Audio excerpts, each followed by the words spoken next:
সাইয়েদনা মুসা আলাইহিস সালাম ছিলেন অনেক শক্তিশালী নবী। ওনার এত শক্তি, উনি এক থাপ্পড় মেরে ফেরাউনের বাবুর্চিকে ওই জায়গার মধ্যে দুনিয়া থেকে বিদায় করেছিলেন। এক ধাক্কা মারলে 10 জন 10 হাত দূরে যেয়ে পড়তো। উনি রেগে গেলে ওনার মাথার চুলগুলো টুপি আর পাগড়ি ভেদ করে উপরের দিকে এরকম খাড়া হয়ে দাঁড়িয়ে যেত। স্বয়ং মালাকুল মাউতকে থাপ্পড় মেরে চোখ কানা করে দিয়েছিলেন। এর কারণ মালাকুল মাউত মানুষের সূরাতে আসছিল আর অনুমতি নেয় নাই। ঘরের মধ্যে ঢোকার আগে অনুমতির দরকার আছে না নাই? সাইয়েদনা মুসা আলাইহিস সালামের কাছে মালাকুল মাউত মৃত্যুর ফেরেশতা মানুষের সূরাতে এসেছিল, অনুমতি নেয় নাই, হুট করে ঘরে ঢুকছে। দুইকা কয় আনা মালাকুল মাউত, আমি মৃত্যুর ফেরেশতা, জিইতু আন আকবাদা রূহাক, আপনার রূহ কবজ করতে আসছি। মুসা আলাইহিস সালাম দেখতেছে একজন সলিমুদ্দি। মুসা নবী দেখে কি আর সলিমুদ্দি কয় কি? আমি মালাকুল মাউত। গাজাল আছে না নাই? সাইয়েদনা মুসা আলাইহিস সালাম দেখে দিব্যি সাধারণ মানুষ, আর সে বলে আমি তোমার রূহ কবজ করতে এসেছি। মুসা আলাইহিস সালাম রেগে গেলেন। অনেক মেজাজ ওলা নবী ছিলেন। রাগের চোটে এক থাপ্পড় দিলেন। থাপ্পড় খেয়ে মালাকুল মাউতের এক চোখ নাই। বুখারীর বর্ণনা, ফাসাক্কাহু ফাফাকু আইনা, থাপ্পড় মারলেন, চোখ শেষ। মালাকুল মাউত বাঁচার জন্য দিলেন দৌড়। এক দৌড়ে আল্লাহর আদেশে আল্লাহর আরশে চলে গেলেন।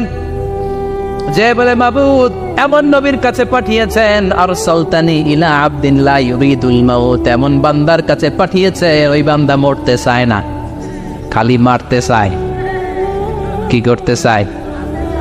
মরতে চায় না, মারতে চায়। দেখেন কি করছে আল্লাহ বললেন, ও মালাকুল মাউত ভুল করছো, সালাম দাও নাই, অনুমতি নাও নাই, মানুষের সূরাতে গেছো, আর নবীও সাধারণ নবী না, মেজাজওয়ালা নবী। ঠিক কি না? চিন্তা করে লাভ নাই, আমি কথা বলবো। সাইয়েদনা মুসাকে আল্লাহ ডেকে বললেন, ও মুসা তুমি নাকি মরতে চাও না, খালি মারতে চাও। সাইয়েদনা মুসা বলেন, না মাবুদ আমি তো চিনি নাই, এটা যে মালাকুল মাউত আমি তো চিনি নাই, চিনলে তো তার গায়ে আমি হাত তোলার সাহস করতাম না। আল্লাহ বললেন, ও মুসা যাও, দাইয়াদাকা আলা মাতনি সাউর, ওই যে একটা গাভী দেখা যায়, ষাঁড় দেখা যায়, ওই গরুর পিঠের উপরে তোমার ডান হাতটা রেখে দাও। সাইয়েদনা মুসা আলাইহিস সালাম গরুর পিঠের উপরে ডান হাত রাখলেন। আল্লাহ বললেন, মুসা তোমার ডান হাতের নিচে গরুর যতগুলো পশম, প্রত্যেকটা পশমের বিনিময়ে তোমার এক বছর করে হায়াত আমি বাড়িয়ে দিলাম। মরতে যখন চাও না, মারতে যখন চাও, আরো কয়েক বছর মারো, হায়াত আমি বাড়িয়ে দিলাম। মুসা আলাইহিস সালাম বললেন, আল্লাহ সুম্মা মাযা, এই হাতের নিচে গরুর যত পশম তত আমার হায়াত বেড়ে যাবে। ধরলাম হাতের নিচে 2000 পশম, 2000 বছর হায়াত বাড়িয়ে দিলেন, কিন্তু সুম্মা মাদা 2000 বছর পরে কি হবে আগে ওইটা কোন? ওই ঝামেলাটা ভাঙে আগে। আল্লাহ বললেন, মুসা সুম্মাল মাউত, তারপরে তো তোমাকে মরতেই হবে, এই পৃথিবীতে আসলেই মরতে হয়। কুল্লু নাফসিন যায়িকাতুল মাউত, এই পৃথিবীতে যারা একবার আসবে তাদেরকেই মরতে হবে। ঠিক কি না? সাইয়েদনা মুসা আলাইহিস সালাম বললেন, ফাল আনা, তাহলে আর দেরির দরকার নাই, এখনই আমাকে নিতে বলেন। সুবহানাল্লাহ। মালাকুল মাউত এসে মুসা আলাইহিস সালামের রূহ কবজ করে ফেললেন। এই মুসা আলাইহিস সালামের সাথে সরাসরি আল্লাহর কথা হতো এই তুর পাহাড়ের উপর। সাইয়েদনা মুসা আলাইহিস সালাম আল্লাহর সাথে কথা বলতেন। পৃথিবীতে 4টা আসমানি কিতাব সবচাইতে সেরা। এক হচ্ছে তাওরাত, দ্বিতীয়ত জাবুর, তৃতীয়ত ইনজিল, চতুর্থত কোরআন। তাওরাত আল্লাহ নাজিল করেছেন সাইয়েদনা মুসা আলাইহিস সালামের উপর, জাবুর নাজিল করেছেন দাউদ আলাইহিস সালামের উপর, ইনজিল নাজিল করেছেন ঈসা আলাইহিস সালামের উপর, আর বিশ্বনবীর উপর নাজিল করেছেন কোরআন। ঠিক কিনা? এই তাওরাতকে রব্বুল আলামিন স্বয়ং নিজ হাতে লিখে কাঠের ফলকের মধ্যে, তক্তার মধ্যে লিখে সাইয়েদনা মুসা আলাইহিস সালামকে দিয়েছে। সুবহানাল্লাহ। এটাকে আরবিতে বলে আলওয়াহ। লাওহের প্লুরাল হচ্ছে আলওয়াহ। কাঠের তক্তার মধ্যে আল্লাহ নিজে তাওরাত লিখেছেন। কিসের মধ্যে লিখছেন? কথা বলেন, শুনতেছেন? মনোযোগ আছে? কাঠের তক্তার মধ্যে তাওরাত লিখলেন। লিখে মুসা আলাইহিস সালামকে বললেন, মুসা ফিহি বুরহান ফিহি হুদা ফিহি হিদায়াত। এই হচ্ছে তাওরাত কিতাব, আমি নিজ হাতে লিখে দিয়েছি, এর মধ্যে হেদায়েত আছে, এর মধ্যে বরকত আছে, এর মধ্যে বুরহান আছে, দলিল আছে। যাও এই কাঠের তক্তার মধ্যে লেখা তাওরাত কিতাবকে নিয়ে যাও, বনি ইসরাইলের কাছে এই তাওরাত কিতাবের দাওয়াত দাও। সাইয়েদনা মুসা আলাইহিস সালাম ছিলেন এক শক্তিশালী নবী। উনি ভাবলেন অল্প কয়েকটা তক্তা, কাউকে ডাকার দরকার নাই, আমার ভাই হারুন রে লাগবে না, আমি যথেষ্ট। আমার ভাই হারুন রে কষ্ট করে পাহাড়ের উপরে টেনে আনার দরকার নাই, 3-4টা তক্তা আমি নিজেই নিতে পারবো, নিজেই নিতে পারবো মনে করে সাইয়েদনা মুসা আলাইহিস সালাম আল্লাহর লেখা তক্তার উপরে যে তাওরাতের ফলক, এই ফলক ধরে টান দিয়েছে উঠানোর জন্য। আল্লাহ যেহেতু কিতাব দিয়েছে নিয়ে যায়, কিন্তু কি আজীব তামাশা, তক্তা ধরে কাঁধে তুলবে তো দূরের কথা, নাড়াতেই পারে না। সুবহানাল্লাহ, আসতে বলেন, নাড়াতেই পারেন। বছরে সিনিন আল্লাহ বললেন তিন আর জাইতুনের কসম, মানে ফিলিস্তিনের কসম। ওতুর সিনিন, তুর পাহাড়ের কসম, যেই তুর পাহাড়ের উপরে আমি তাওরাত কিতাব নাজিল করেছি। তাওরাত কিতাবটাকে কাঠের ফলকের মধ্যে লিখে বললেন মুসা নিয়ে যাও। মুসা আলাইহিস সালাম নিতে পারে না, মনে আছে? মনে আছে আপনাদের না ভুলে গেছেন? মুসা আলাইহিস সালাম ধরলেন, নাড়াতে পারেন না, আর কাঁধে তুলবে তো দূরের কথা, নাড়াতেই তো পারেন। এত শক্তিশালী নবী। তাওরাতের যে তাওরাতের ফলক, এই বাণীগুলো নিয়ে বাণীবাহকের কাজ করবে, বার্তাবাহকের কাজ করবে, বনি ইসরাইলের কাছে এই পয়গাম পৌঁছে দিবে, কিন্তু তুলতেই তো পারে না। আল্লাহর ডেকে বলে, আল্লাহ পারি না। আল্লাহ বললেন ট্রাই করো, ট্রাই এগেইন, আবার চেষ্টা করো, দেখো না পারো কিনা। হাবিল সাইয়েদনা মুসা আলাইহিস সালাম ভাবলেন এই দিক দিয়ে পারি না, ওই দিক দিয়ে ধরলে মনে হয় পারবো। এবার তক্তার ওই পাশ দিয়ে নাড়াচাড়া শুরু করছে, ওই দিক দিয়েও পারে না। এবার ভাবলেন এক কাজ করি, মাঝখান দিয়ে দেখি নাড়াতে পারি কিনা। সাইয়েদনা মুসা আলাইহিস সালাম কাঠের তক্তাগুলোর মাঝখান দিয়ে ধরলেন, টান দিলেন, কিন্তু তক্তা নড়ে, নাড়ানোই যায় না, কাঁধে তুলবে তো দূরের কথা। সাইয়েদনা মুসা আলাইহিস সালাম অপরাধ হয়ে আল্লাহর ডেকে বললেন, ও মাবুদ, পারি না। আল্লাহ আসলে চাচ্ছে মুসা যেন বলে পারি না। মুসা পারে না এটা শুনতে আল্লাহর বড় মনে চায়। সুবহানাল্লাহ কইবেন না? কারণ সব জায়গায় উনি পারে আর মারে। আজকে সাইয়েদনা মুসা আলাইহিস সালামের কণ্ঠে আল্লাহ শুনতে চায়, আল্লাহ আমি অপারগ, আমি পারি না। সাইয়েদনা মুসা আলাইহিস সালাম বলে, আল্লাহ সাইয়েদনা জিবরাইলকে যদি বলেন আমারে যদি একটু সাহায্য করে, আমার কাঁধে তুলে দিলে আমি নিয়ে বাড়িতে যাব। সাইয়েদনা জিবরাইলকে একটু বলেন। আল্লাহ বললেন, যাও জিবরাইল, হেল্প আউট মুসা, মুসা আলাইহিস সালামকে সাহায্য করো। এবার সাইয়েদনা মুসা আলাইহিস সালাম ধরলেন এইদিকে, সাইয়েদনা জিবরাইল ধরলেন এইদিকে। দুইজন মিলে তাওরাত লেখা কাঠের তক্তাগুলো উঠাতে চাইলেন, কিন্তু কি আজীব তামাশা, সাইয়েদনা জিবরাইলও পারে না। সাইয়েদনা মুসা আলাইহিস সালাম বললেন, ও ভাই জিবরাইল, চলো জায়গা চেঞ্জ করে তুমি এদিক দিয়ে ধরো, আমি ওই দিকে ধরি, আবার জোরসে টান মারো। দেশ গ্রামে কয় না জোরসে টান, এইও সিস্টেমে দুইজন মিলে টানে, কিন্তু নাড়াতেই পারে না। আগে তো হাতে নিবে, তারপরে কাঁধে তুলবে, দুইজনেও পারে না। গায়ে যত জোর আছে, সাইয়েদনা মুসা আলাইহিস সালাম জোরসে টান দিলেন, যত জোর, সব জোরকে একসাথে করে তিনি টান দিয়েছেন। টানের চোটে দেহের প্রতিটা লোমকূপ থেকে ঘাম বেরোতে শুরু করেছে। টানের চোটে রক টান খেয়ে যাচ্ছে, কোমরের রক ছিঁড়ে যাওয়ার অবস্থা, কিন্তু কাঠের ফলকগুলো নাড়ানো যায়। সাইয়েদনা মুসা আলাইহিস সালাম বললেন, আল্লাহ জিবরাইলও পারে না। জিবরাইলের সাথে হাজার হাজার সহকারী ফেরেশতা, তাদেরকে একটু বলেন হেল্প করার জন্য। সুবহানাল্লাহ পড়েন। হাজার হাজার ফেরেশতা তুর পাহাড়ের উপর সবাই মিলে জোরে জোরে টান দেয়, জোরে জোরে টান দেয়, সবাই মিলে চেষ্টা করে তাওরাত লেখা ফলক এক প্রান্ত থেকে আরেক প্রান্ত কোন জায়গা দিয়ে ধরে 1 ইঞ্চি নাড়াতে পারে না। এই অবস্থা দেখে আল্লাহ বললেন, ঘটনা কি? আল্লাহ পারি না। সাইয়েদনা মুসা আলাইহিস সালাম কি বলে? আল্লাহ পারি না। আল্লাহ বললেন, মুসা, এই ফলকগুলোর এত ওজন নয়, কাঠের এই তক্তাগুলোর এত ওজন নয়, কিন্তু এই কাঠের তক্তার মধ্যে যে বাণীগুলো লেখা হয়েছে, বাণীগুলো কার? এটা আমার বাণী, আমার কথা। এই জিনিসটা বোঝানোর জন্য আমি এটার ওজনকে ভারী করে দিয়েছি। এবার জিব্রাইলের সহকারী ফেরেশতা লাগবে না, জিব্রাইলের সহযোগিতা লাগবে না, তোমার গায়ে আমি যেই জোর দিয়েছি টান দিয়ে দেখো সবগুলারে কাঁধে তুলে নিতে পারবা। সাইয়েদনা মুসা আলাইহিস সালাম এবার বিসমিল্লাহ বলে সব কিনি তাওরাত লেখা কাঠের তক্তাগুলো কাঁধে নিয়ে এক দৌড়ে বাড়ি। আল্লাহু আকবার। যেই পাহাড়ের উপর এই তক্তা টানাটানির ঘটনা ঘটেছে পাহাড়টার নাম, এজন্য আল্লাহ বললেন ওয়াত্তিনি ওয়াজ্জাইতুনি ওয়া তুরি সিনিন ওয়া হাযাল বালাদিল আমিন। তিন আর জাইতুনের কসম, তুর পাহাড়ের কসম। আবার তুর পাহাড়ের মধ্যে নূরের তাজাল্লি দিয়েছে কে? ফালাম্মা তাজাল্লা রাব্বুহু জাআলাহু দাক্কান ওয়া খাররা মূসা সাইকা। সাইয়েদনা মুসা আলাইহিস সালাম বললেন আল্লাহ তোমাকে দেখতে চাই।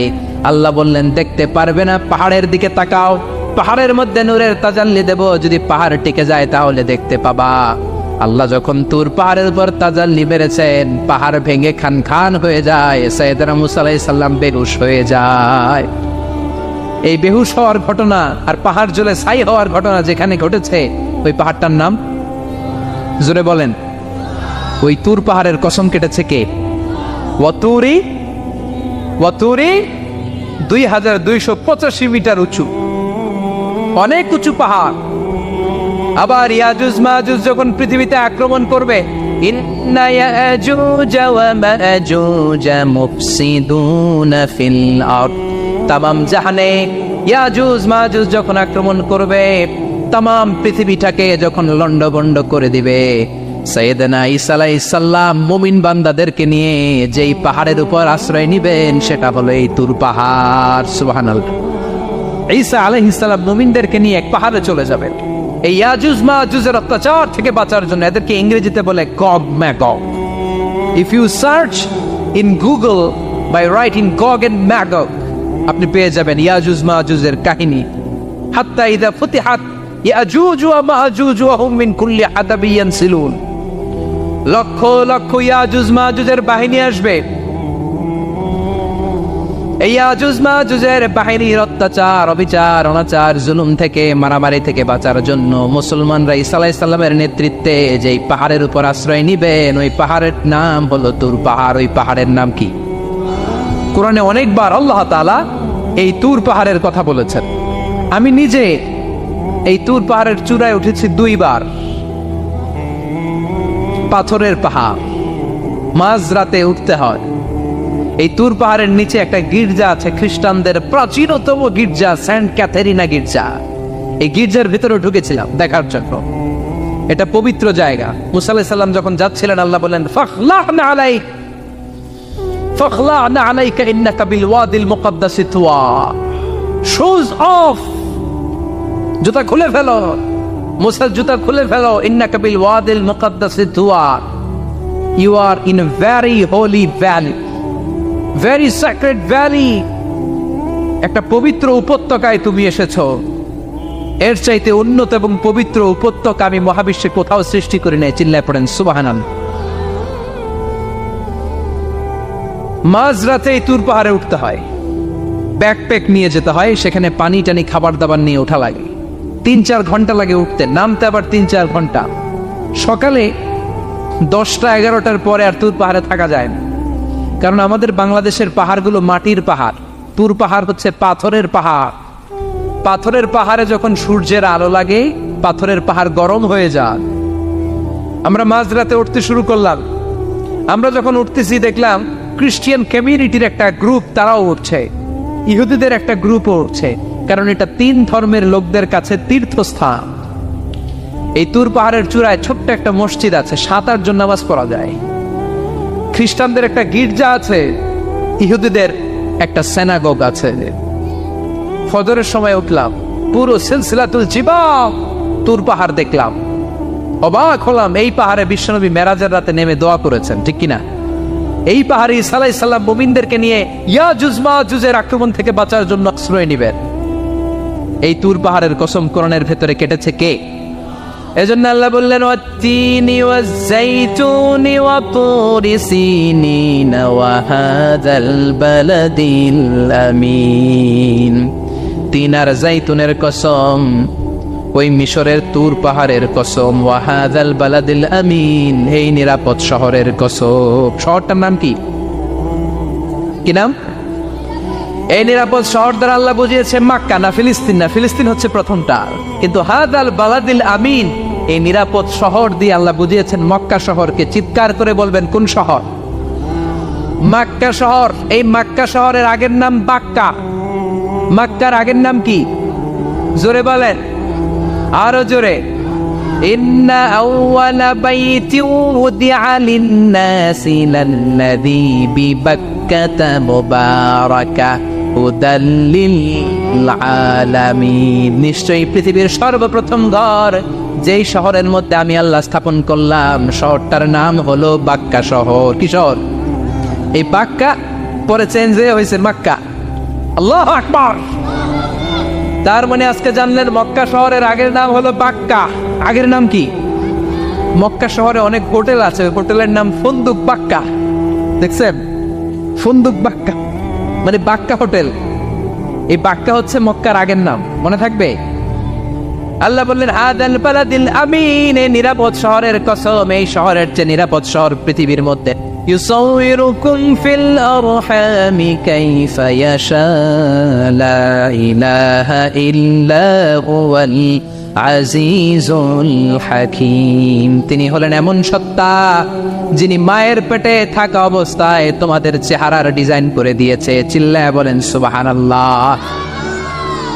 তাহলে চারটা কসম কেটে আল্লাহ যে দামি কথাটা বললেন, লাকাদ খালাকনাল ইনসানা ফি আহসানি তাকওয়িম, সুন্দর আকৃতিতে তৈরি করেছি। এজন্য সুন্দর চেহারাটা নিয়ে যখন আয়নার সামনে দাঁড়াবেন, তখন আপনি আয়নার দোয়া পড়বেন আল্লাহুম্মা হাসসানতা খালকি ফাহসিন খুলুকি। বিশ্বনবীর চেহারা সুন্দর বেশি না কম? জোরে বলেন। চাঁদের চেয়ে সুন্দর তুমি নবী আমার কামলিওয়ালা, চাঁদের চেয়ে সুন্দর তুমি নবী আমার কামলিওয়ালা, দু জাহানের বাদশা তুমি প্যারা নবী সাল্লাল্লাহু আলা, দু জাহানের বাদশা তুমি প্যারা নবী সাল্লাল্লাহু আলা, চাঁদের চেয়ে সুন্দর তুমি নবী আমার কামলিওয়ালা। সুবহানাল্লাহ। বিশ্বনবীর চেহারাটা বড় সুন্দর ছিল। এত সুন্দর চেহারার মানুষ পৃথিবীতে দ্বিতীয়টা নাই। ওই চেহারা নিয়ে বিশ্বনবী আয়নার সামনে যখন দাঁড়াতেন, উনি বলতেন আল্লাহুম্মা হাসসানতা খালকি ফাহসিন খুলুকি। এর মানে হলো, আল্লাহ আমার চেহারাটা আপনি যেমন সুন্দর করেছেন, আমার চরিত্রটাও সুন্দর করে দিয়ে। This is the attitude. এটাকে বলা হয় attitude. What a marvellous amazing attitude he belongs. বিশ্বনবীর কি সুন্দর অ্যাটিটিউড ছিল। সুন্দর চেহারা নিয়ে আয়নার সামনে দাঁড়িয়ে তিনি বলতেন, আল্লাহ আমার চেহারাটা যেমনি সুন্দর করেছো, আমার চরিত্রটাকেও সুন্দর করে দাও। আমার বাহিরটা যেমন সুন্দর, আল্লাহ আমার ভেতরটারেও সুন্দর করে দিও। পড়েন আমিন। এই আয়নার দোয়া পারেন তো? আয়নার সামনে দাঁড়ায় এই দোয়া পড়েন তো? নাকি বলেন আয়না বসাইয়া দিও কলবের ভিতর? এগুলো বলবেন?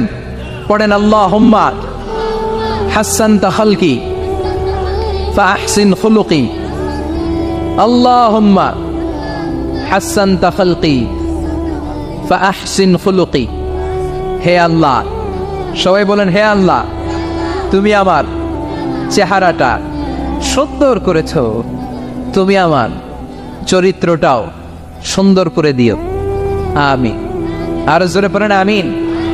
এই জন্য নিজে যখন আয়নার সামনে দাঁড়াবেন এটা বলবেন, আপনার স্ত্রী যখন আয়নার সামনে দাঁড়ায় তখন এইটা বলবেন, আপনার বাচ্চা যখন আয়নার সামনে দাঁড়ায় তখন এই দোয়া পড়বেন। রাজি আছেন তো?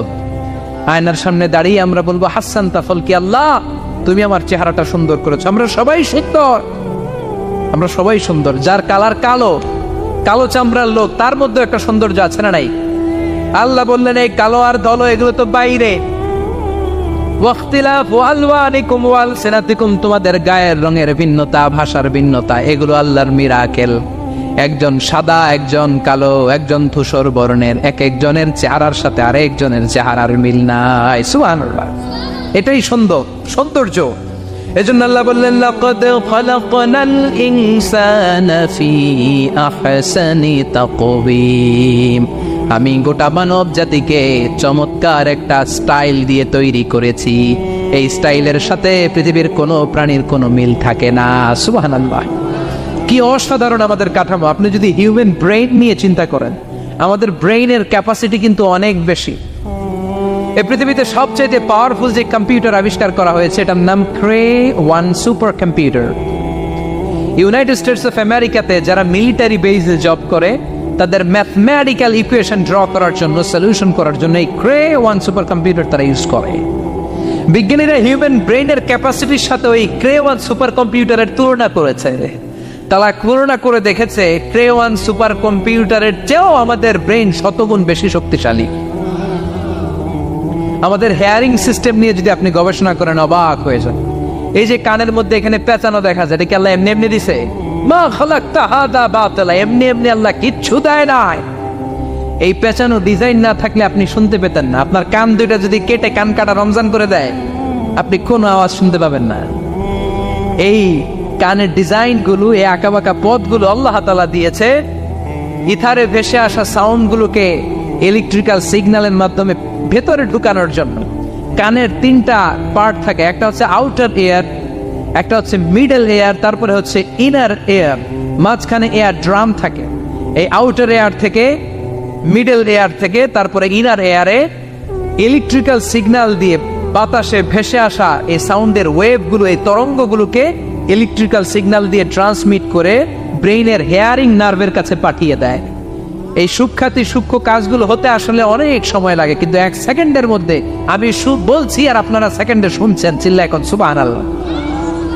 আবার কান যেখানে রাখা দরকার আল্লাহ ওইখানে রাখলেন, চোখ দুইটা যেখানে দেয়া দরকার ওইখানে দিলেন, নাক যেখানে দেয়া দরকার ওইখানে, মুখ যেখানে দেয়া দরকার। এর চেয়ে সুন্দর করে কি আর তৈরি করা যেত? নাক এইখানে না রেখে অন্য জায়গায় সেট করলে কি বেশি সুবিধা হতো? নাক যদি পেছনে থাকতো, খাওয়ার সময় খাবারটা বাসি না ভালো এটা ঘ্রাণ নেয়ার জন্য সব সময় খাবার পেছনে নিয়ে ধরা লাগতো, ঠিক কিনা? তার মানে নাক এই জায়গায় রাখাতে সুবিধা হয়েছে না? সুবহানাল্লাহ কইবেন না? কি সুন্দর মুখটা দিলেন, হ্যাঁ, কি সুন্দর চোখ দিলেন। এই কান দিয়ে আমরা শুনি, দেখেন কানের সেটিংটা কত সুন্দর। ধরেন ফর এন এক্সাম্পল, উদাহরণস্বরূপ এই কানটা আল্লাহ এইখানে না রেখে এই কান যদি আপনার এই বাম বগলের ভিতরে দিত, আর এই কান যদি আপনার এই বগলের নিচে দিত, তাহলে আজকে মিজানুর রহমান আজহারের ওয়াজ শোনার জন্য সবার এইভাবে বসে থাকা লাগতো 1.5 ঘন্টা। কারণ এইভাবে এখন যেভাবে আছেন এইভাবে বসে থাকলে তো কান চাপা পড়ে যেত, কথা একটাও শোনা যেত না। সুবহানাল্লাহ কইবেন না? চোখের সেটিংটা কত সুন্দর। চোখ এইখানে না রেখে যদি মাত্র 2 ইঞ্চি উপরে এনে দিত, সেজদা দিতে পারতেন। শীতকালে যে ফুটবল খেলেন, হেড দিতে পারতেন। হেড দিতে গেলে বল চোখের মধ্যে লাগা, চোখ শেষ। সুবহানাল্লাহ পড়েন। কি অসাধারণ অবকাঠামো। এই হিউম্যান অ্যানাটমি নিয়ে গবেষণা করলে মানুষ অবাক হয়ে যায়। দেহের ভেতরে কি সমস্ত যন্ত্রপাতি দিলেন, কিডনি দিলেন, গল ব্লাডার দিলেন, হার্ট দিলেন, লাং দিলেন। যেখানে যে অঙ্গটা রেখে দেওয়া দরকার ঠিক সেইভাবে মায়ের পেটে থাকতেই আমাদের ডিজাইন দিয়েছে কে? এতগুলো ডিজাইনের মালিক কে? 600 কোটি মানুষ যদি পৃথিবীতে থেকে থাকে তাহলে 600 কোটি ডিজাইন লাগছে না ওনার? আরো কয়শো কোটি আসবে আমরা জানি, কয়শো কোটি ডিজাইন চলে গেছে জানি। একটা ডিজাইনের সাথে আরেকটা ডিজাইনের মিল আছে? চিৎকার করে বলেন এই কারিগরটা কে? এজন্য আল্লাহ বলেন 4টা জিনিসের কসম কেটে তোমাদেরকে আমি যেটা বলবো শোনো। লাকাদ খালাকনাল ইনসানা ফি আহসানি তাকওয়িম। আমি মানুষের আকৃতিটা, মানুষের চেহারাটা বড্ড সুন্দর করে তৈরি করেছি। এত সুন্দর করে আল্লাহ তৈরি করেছেন, এর কোনো বাতিল নাই, কোনো বিকল্প নাই। চোখ যেমন হওয়া দরকার ঠিক তেমন। এই চোখ নিয়ে কত গবেষণা হয়েছে শুনলে অবাক হয়ে যাবেন। মাত্র 2 মিলিমিটার ডাইমেনশন ছোট্ট আমাদের চোখ। এই চোখ দিয়ে আমরা অনেক কিছু দেখি। কাছের জিনিস যেমনি দেখি, দূরের জিনিসও দেখি। দূরের চাঁদ দেখি, দূরের সূর্য দেখি, দূরের মেঘমালা দেখি, ওই বিমানটাকে দেখি, আবার কাছে ছোট্ট মানুষটাকেও দেখি, ঠিক কিনা? এটার ভেতরে আল্লাহ অনেক পাওয়ারফুল মেগাপিক্সেল দিয়েছেন। এই পৃথিবীতে সবচেয়ে পাওয়ারফুল যে ক্যামেরাগুলো আবিষ্কার হয়েছে মুভি শুট করার জন্য, সেখানে যেই মেগাপিক্সেল আল্লাহ দিয়েছেন চোখের ভেতরে এর কয়েক গুণ বেশি দিয়েছেন। চিল্লায় বলেন আল্লাহু আকবার। এই চোখ দিয়ে Medical science was human eyes can identify more than 10 million colors. 1 মিলিয়নে 10 লক্ষ, 10 মিলিয়নে কত? 1 কোটি। তার মানে এই চোখ দিয়ে আমরা আমাদের এক একটা চোখ দিয়ে 1 কোটি ধরনের রং শনাক্ত করতে পারি। এক লাল রঙের মধ্যে কত লাল, লাইট রেড, ডিপ রেড, কত ধরনের মিক্স করে কত কালার হয়, সবকিছু চোখ দিয়ে আমরা ধরতে পারি। চিল্লায় বলেন আল্লাহু আকবার। জিহ্বা দিয়ে স্বাদ নেওয়ার সুযোগ দিলেন। এই জিহ্বার পার স্কয়ার সেন্টিমিটারে টেস্ট বাড রয়েছে 184টা। সেই হিসাবে আপনার জিহ্বার উপরিভাগ দিয়ে আপনি 10,000-এরও বেশি ধরনের খাদ্যের স্বাদ আস্বাদন করতে পারেন। চিৎকার করে পড়েন আল্লাহু আকবার। এক একটা অঙ্গ নিয়ে যদি আপনি গবেষণা করেন, কত কাজ করার সুযোগ আল্লাহ তাআলা দিয়ে দিলেন। 206টা নাকি হাড়ের পিস রেখেছে আল্লাহ এক একটা দেহের ভিতরে। 206টা না, 206টা হাড় আছে আমাদের প্রত্যেকের দেহের ভিতরে। কয় পিস হাড়ি? কথা কয় না, 206টা। সবচেয়ে ছোট হাড়টা আছে কানের ভিতরে। সুবহানাল্লাহ পড়েন। সবচেয়ে ছোট হাড়, এক একটা অঙ্গ কত সুন্দর এরকম বেন্ড করা যায়, হাত পা নাড়ানো যায়, এইখানে একটা টুইস্ট করা যায়, এইখানে টুইস্ট করা যায়, আবার কবজি টুইস্ট করা যায়, আবার এইখানে এক একটা আঙ্গুলে কতগুলো টুইস্ট করা যায়। সুবহানাল্লাহ কইবেন না? কত কাজ এই হাতের। এই হাত দিয়ে ঘুষি মারা যায়, হ্যাঁ, হাত দিয়ে আটার খামির বানানো যায়, হাত দিয়ে ভারী জিনিস উত্তোলন করা যায়। আবার এই হাত দিয়ে দেখেন ক্রিকেটাররা কি সুন্দর বল করে, এটা দিয়ে স্পিন বল করে, লেগ স্পিন করে, অফ স্পিন করে, পেস বল করে। এক হাতের মধ্যে কত কারসাজি। সুবহানাল্লাহ করে না? আবার বাঁ হাতে স্পিন করে না, বল এদিকে পড়ে ওদিকে চলে যায়, আছে না নাই? আবার এই আঙ্গুল দিয়ে কত কাজ। বাজার থেকে বাজার করে যখন বাজারের ব্যাগ যখন নিয়ে আসেন, হাতে ধরেন নাকি আঙ্গুলে ধরেন? কত কাজ।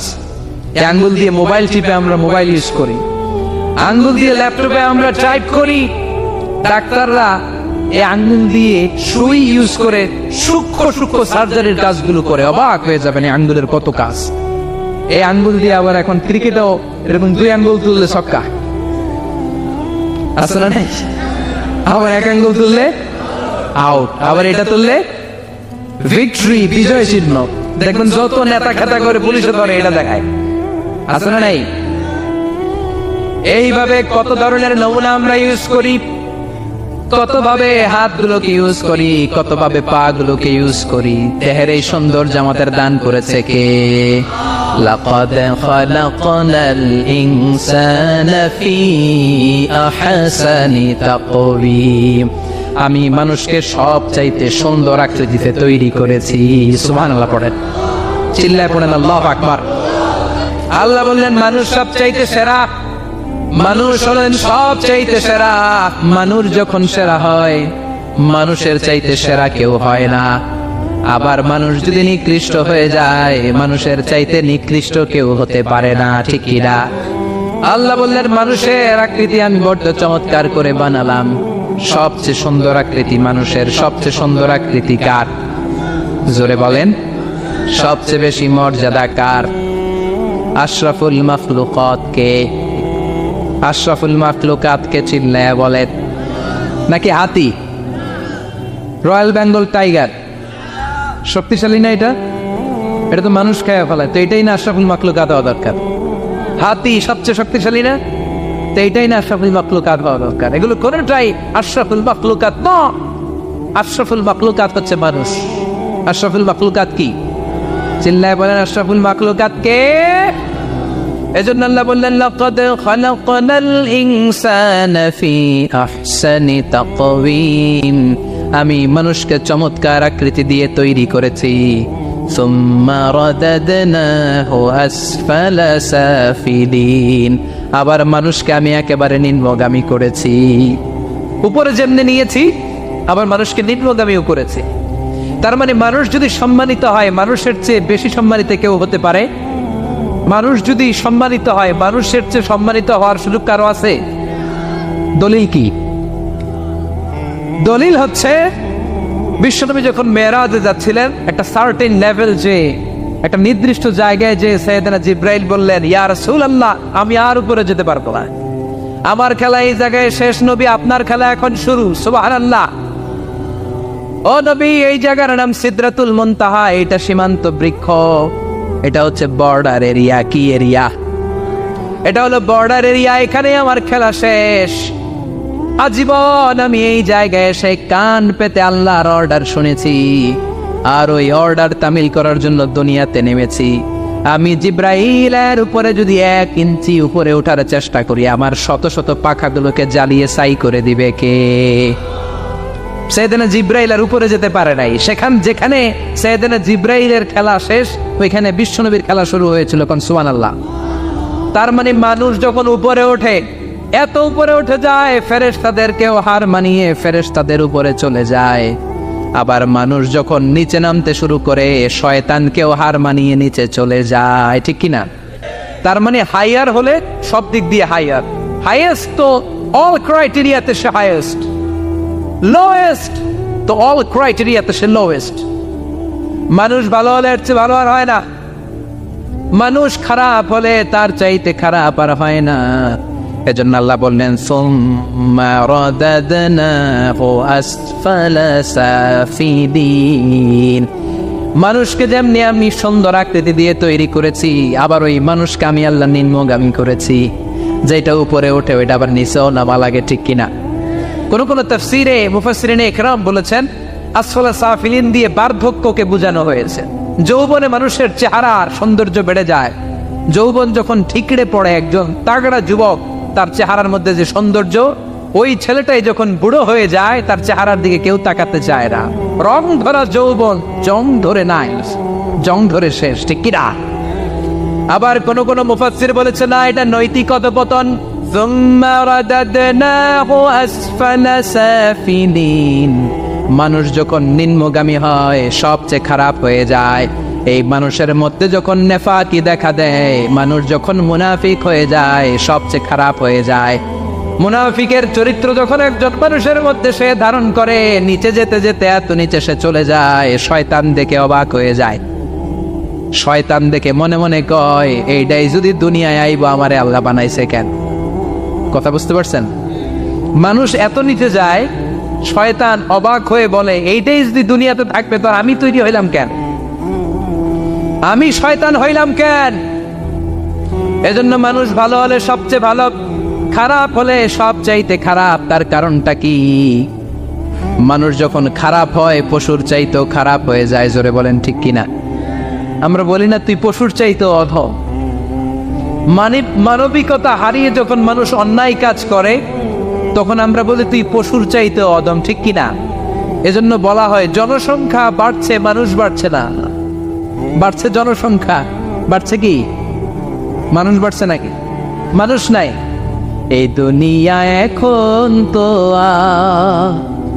সেই দুনিয়া নাই, মানুষ নামের মানুষ আছে, দুনিয়া বোঝায়।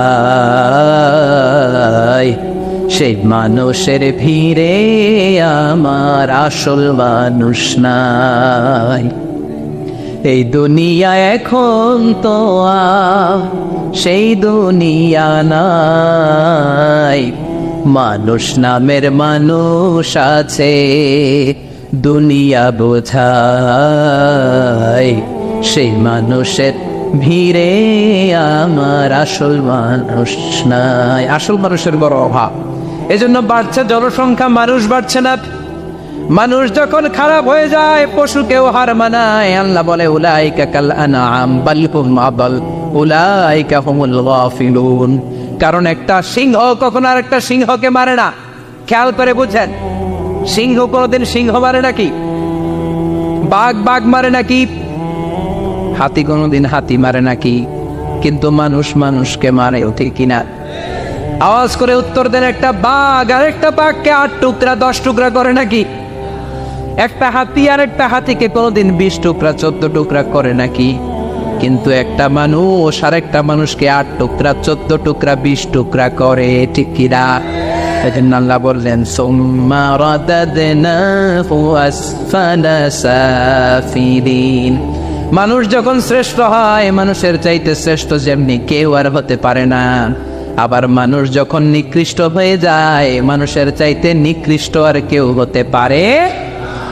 এজন্য ভালো হওয়ার দরকার আছে না নাই? তার মানে মানুষ যেমনি উপরে ওঠে আবার নিচেও নামতে পারে, মানুষের যেমনি সুযোগ আর সম্ভাবনা বেশি, মানুষের মধ্যে বিপদ খুব বেশি, কিন্তু দুই শ্রেণীর ব্যক্তিকে বিপদ স্পর্শ করে না। কয় শ্রেণী? আরো জোরে বলেন। আল্লাহ বললেন সে দুই শ্রেণী হলো ইল্লাল্লাযীনা আমানু ওয়া আমিলুস সলিহাতি ফালাহুম আজরুন গায়রু মামনুন। যারা ঈমান আনবে আর সৎকর্ম করবে, এক আল্লাহর উপরে যারা বিশ্বাস রাখবে আর যারা দুনিয়াতে নেক আমল করবে, তাদের জন্য প্রতিদান রেখেছে কে? তাদেরকে জান্নাত দেওয়ার জন্য প্রস্তুত হয়ে আছে আল্লাহ। জোরে কোন ঠিক কিনা?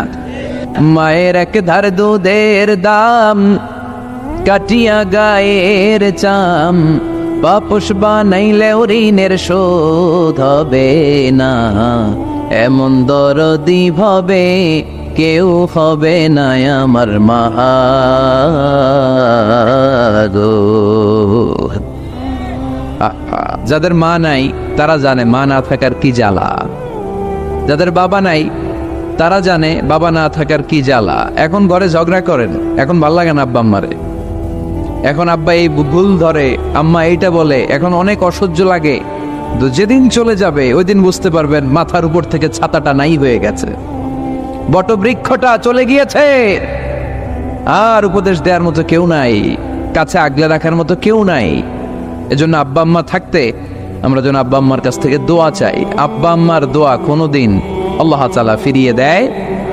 আমরা আব্বা আম্মারে রেখে দিয়ে অমুক দরবারে যাই, অমুক দরবারে যে দোয়া চাই, আসল বড় দরবার যে আমার ঘরে, এটাই বলে যাই। আমার আব্বার চেয়ে বড় কোনো পীর সাহেব আমার জন্য হতে পারে, আমার মায়ের চেয়ে বড় দোয়াকারী আমার জন্য পৃথিবীতে থাকতে পারে। পৃথিবীর সবাই মিলে, সব আল্লাহর ওলিরা মিলে কোরআন খতম দিয়ে এইখানে ফু দিল একটা গ্লাসের পানির ভিতরে, আপনার আম্মা কিংবা আব্বা শুধু বিসমিল্লাহ বলে আরেকটা গ্লাসের পানির মধ্যে ফু দিল, মায়ের দোয়াটা মুহূর্তেই কবুল করে নিবে কে? আম্মা আব্বার চেহারার দিকে তাকালেই কবুল হজের সওয়াব দেয় কে? হজ করে আসছেন কারা কারা দেখি?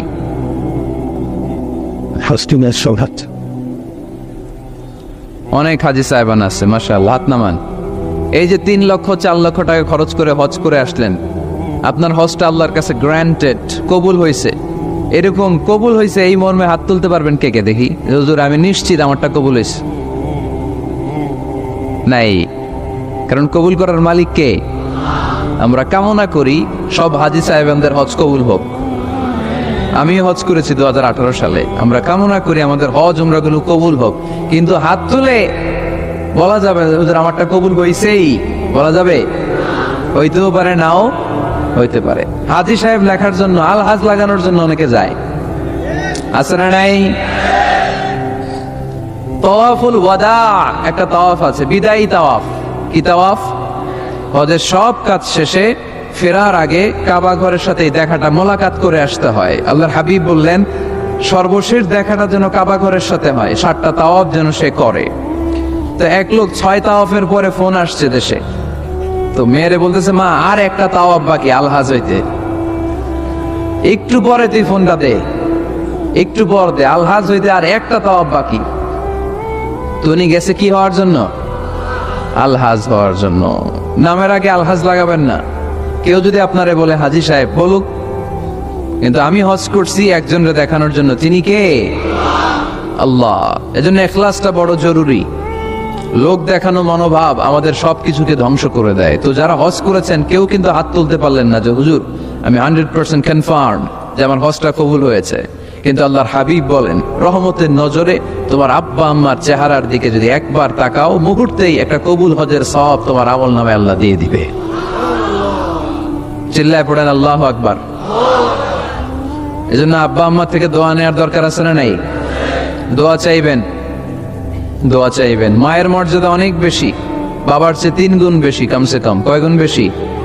মা মা মা, তারপর বাবা।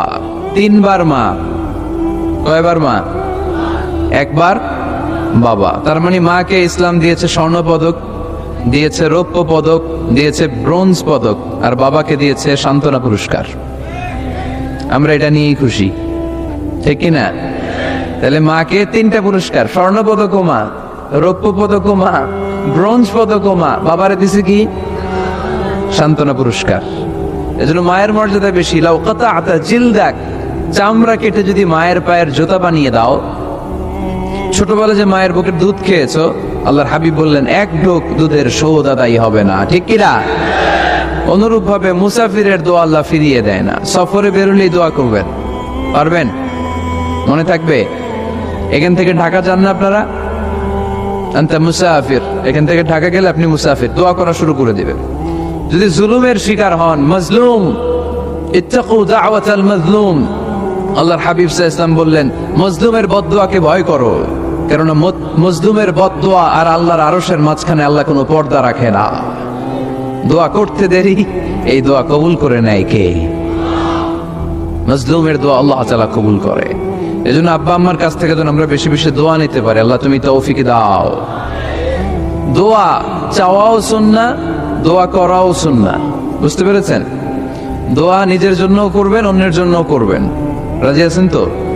অনেকে বলে হুজুর আমার দোয়া আমি করব, আমি আরেকজনের জন্য করব কেন? ওনারটা উনি করুক, আমারটা আমি করি, এরকম কথা আছে না? নাই না, অন্যের জন্য দোয়া করবেন, এতে লাভ আছে।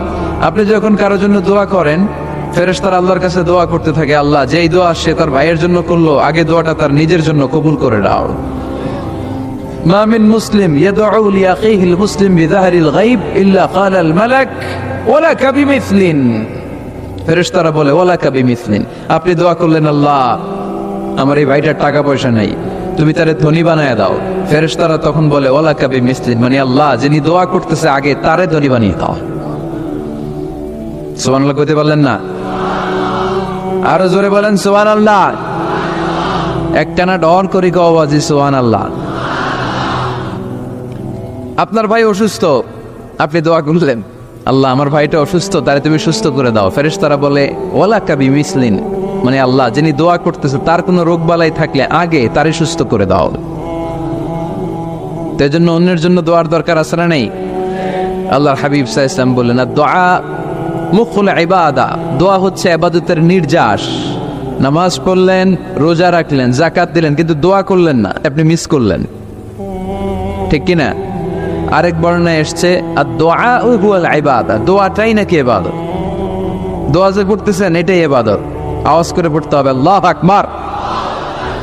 এজন্য প্রতিটা সালাতে যখন আমরা নামাজে দাঁড়াই, যখন মুসল্লায় দাঁড়াই, আমরা যখন সূরাতুল ফাতিহা পড়ি, এর মধ্যে আল্লাহ একটা দোয়া শিখিয়েছেন, পড়েন ইহদিনাস সিরাতাল মুস্তাকিম, ইহদিনাস সিরাতাল মুস্তাকিম। ও আল্লাহ, show us the right path, show us the correct path। আল্লাহ আমাদেরকে সহজ সরল সোজা পথ দেখান। আল্লাহর হাবিব সাল্লাল্লাহু আলাইহি ওয়াসাল্লাম একবার খেজুর গাছের ডাল দিয়ে মরুভূমিতে একটা টান মারলেন, সোজা একটা টান, আর ডানে বায়ে অনেকগুলো দাগ কাটলেন। আল্লাহর হাবিব বললেন ডানের ছোট ছোট রাস্তাগুলো শয়তানের রাস্তা, ওরা হাতছানি দেয়। আসো নাচের অনুষ্ঠানে আসো, গানের অনুষ্ঠানে আসো, মদের আড্ডাখানায় আসো, জুয়া খেলাতে আসো, ওইদিকে যাওয়া যাবে না। মুমিনের রাস্তাটা সোজা, এটা সিরাতুল মুস্তাকিম। এই রাস্তায় যদি একবার উঠে যান, ডানে বায়ে কোনো মোড় নাই, খালি চলবে, খালি চলবে, ইউ টার্ন নাই, কোনো চৌমুহনী নাই। এই রাস্তা শুরু হয়েছে দুনিয়াতে, এই রাস্তার শেষ মাথা ঢুকে গিয়েছে জান্নাতে। এজন্য প্রতিদিন সালাতে আমরা পড়ি আল্লাহ তুমি আমাদেরকে সরল সঠিক পথ দেখাও। আমরা যদি কোনোদিন রাস্তা হারিয়ে ফেলি, আমাদেরকে রাস্তা দেখায় কে? আমি যদি কোনোদিন পথ ভুলে যাই, হাত ছানি দিয়ে কাছে নিও, মমতার বন্ধনে আমায় বেঁধে সব ভুল ক্ষমা করে দিও। পড়েন আমিন। এজন্য সালাতের মধ্যে দোয়া আছে না নাই? প্রতিদিন আমরা দোয়া করি, দোয়াটা পড়ি, কিন্তু অর্থ বুঝি না। এর চাইতে দামি দোয়া হতে পারে ইহদিনাস সিরাতাল মুস্তাকিম, আল্লাহ সিরাতুল মুস্তাকিমের পথ দেখাও, সোজা পথ। এই জন্য দোয়ার গুরুত্বের কোনো শেষ নাই, এটা অনেক গুরুত্বপূর্ণ। কি সুন্দর ইসলাম, হোয়াট এ প্রাইভেসি ইন ইসলাম, কত সুন্দর প্রাইভেসি ইসলাম আমাদেরকে শিখিয়েছে। আপনি ঘরে ঢুকবেন, অনুমতি নিয়ে ঢুকবেন। কার কথা? এক সাহাবী বললেন নবী আমার ঘরে 2 ঘর। কয়টা? 2টা মাত্র রুম। এক রুমে থাকি আমি, আর এক রুমে থাকে আমার আম্মা জান, যেই আম্মা জানের বুকের দুধ খেয়ে আমি 10 মাস পেটের ভেতরে ছিলাম, 2 বছর বুকের দুধ খেয়ে বড় হলাম। আমার আম্মা জান থাকে এক রুমে, আমি থাকি আর এক রুমে। ও নবী, আমার মায়ের রুমে ঢোকার আগেও কি অনুমতি নেওয়া লাগবে নাকি? বিশ্বনবী বললেন, ও সাহাবা, আতুহিব্বু আন তারাহা উরিয়ানা, do you like to see your mother naked? তুমি কি তোমার মাকে নেকেড দেখতে চাও? তুমি কি তোমার মাকে উলঙ্গ দেখতে চাও? সাহাবী বললেন, কাল্লা, কখনোই না।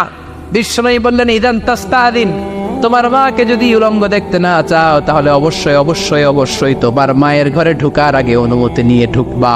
সুবহানাল্লাহ। মায়ের ঘরে ঢোকার আগে অনুমতি নিতে হবে। তাহলে ভাইয়ের ঘরে, বোনের ঘরে, ভাবির ঘরে, হ্যাঁ, ঢুকাই যাবে না। ভাবির ঘরে ঢোকা যাবে? কারো ঘরে ঢোকার আগে অনুমতি নিতে হবে। এটাকে বলে প্রাইভেসি। ইসলামী প্রাইভেসি কি গুরুত্ব দেয়? কারণ আপনি হয়তো এমন একটা সময় চলে যাবেন ঘরের ভিতরে, ঘরের ভেতরে আপনার আম্মা ওই সময় হয়তো হালকা পোশাক পরে, সিম্পল কোনো কাপড় পরে শুয়ে আছে, ঠিক কিনা? ওই পোশাকে সে আপনার সামনে আসতে চায় না। আপনি যখন নক করবেন, আপনি যখন সালাম দিবেন, পারমিশন চাইবেন, সে হয়তো ওনাকে ঢেকে চাদর পরে সুন্দর করে জামাটা পরে তারপরে আপনার সামনে আসবে। চিল্লায় বলেন ঠিক কিনা? এজন্য অনুমতি নিয়ে ঢোকা ফরজ। কারো ঘরে যখন যাবেন আগে সালাম দিবেন, 3 বার সালাম দিবেন। 3 বার সালাম দেওয়ার পরে যদি উত্তর না পাওয়া যায় চলে যাবেন। কার কথা মানতে রাজি আছেন তো? এগুলো মানি না, এই জন্যই ঘরে অশান্তি, ফ্যামিলিতে অশান্তি, চোখের হেফাজত নাই, নজরের হেফাজত নাই। এই নজরের লাগাম যদি টেনে ধরতে পারেন, ফ্যামিলির 50% সমস্যা এমনিই চলে যাবে। চিল্লা এখন ঠিক কিনা?